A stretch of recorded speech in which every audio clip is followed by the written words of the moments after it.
So this review is going to be for all of my weird, quirky horror lovers like me.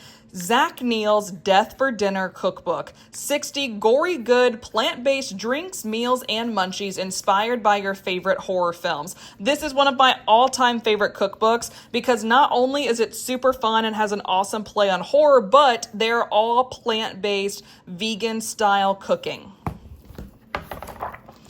So first of all, look at this. The pictures that Zach took or Zach's team took are just so beautiful. I actually made this. This is a spicy margarita for Texas Chainsaw Massacre. And as you start to get into the book, it's just so fun. It's got all of these horror elements. We've got Chucky, Pennywise, Carrie, Jason Voorhees, the twins from The Shining, and then it basically shows you exactly what you're going to be making throughout this. And this is obviously a picture from Psycho if you've ever seen it. And they also have cute little quotes in the bottom of each beginning, which I thought was cool. The other thing I really love about this is he also teaches you how to set the scene. So to make something like this, like for maybe an event you're hosting or just a spooky night in, not only is he giving you the ingredients and the how-to, he's trying to help you also make this as well.